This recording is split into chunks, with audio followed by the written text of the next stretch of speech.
him into we were touching his feet, marking and rewarding him, not pulling away, to turning on the Dremel, just so he's getting acclimated to the sound. We were marking and rewarding him, not pulling away or being startled and trying to get away from it. Then we tried to bring the Dremel close. We had it turned off and we touched it to his foot until he didn't pull away. Then we had it turned on. We didn't go for cutting any nails. And we came in and we just had the vibration turned on. He didn't like it initially, so we backpedaled to where he was last successful.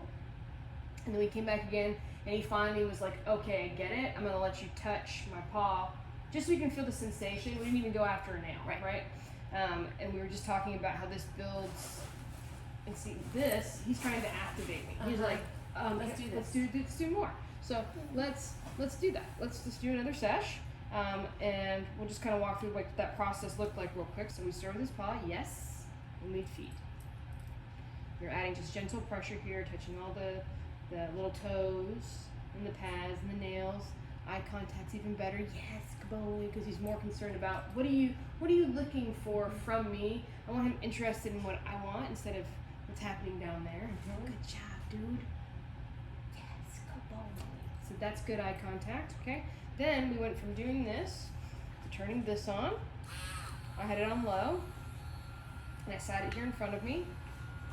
Went back to touching the paw. Yes, Bowie.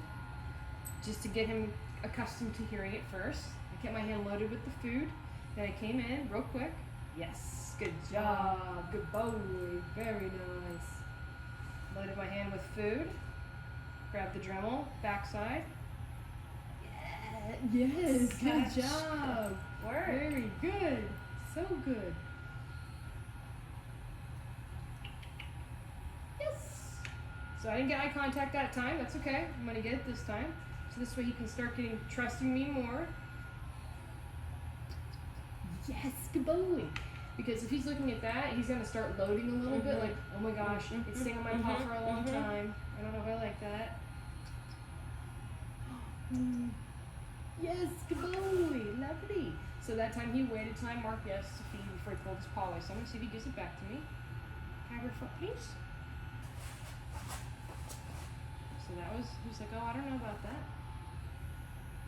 Yes, good. Didn't touch it yet. Yes.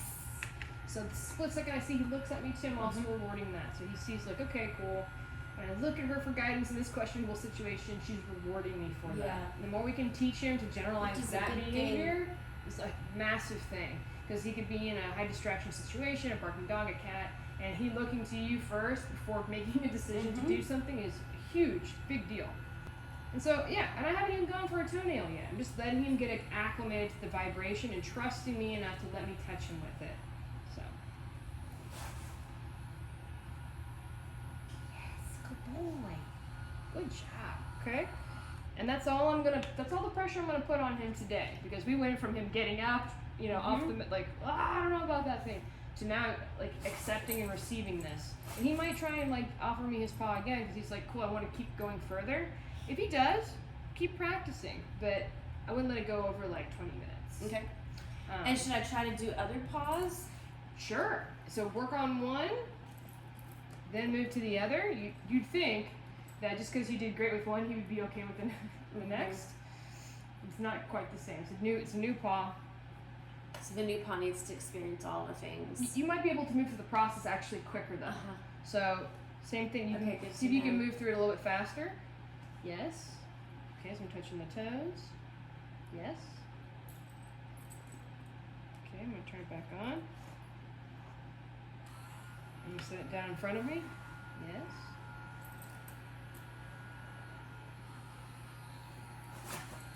Uh-oh. Back. Yes. Yes. Good job, buddy. Good. So I was able to move through that process a lot faster because I spent a lot of time on that one. So if he does, but you saw he pulled away too. He's like, ah. But so I went back a step, made sure that he was clear, like it's the same thing that we just did here. So he's learning to generalize the behavior a lot quicker.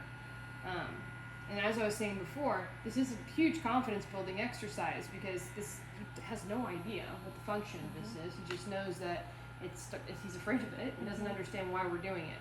So it's really confidence in you. You're teaching him to trust you to walk through yet another thing that's a scenario that's uncomfortable, but you're showing him he's tough enough and brave enough to walk through it successfully with you as the leader, and you'll make it pay off for him, and he'll be stronger for it.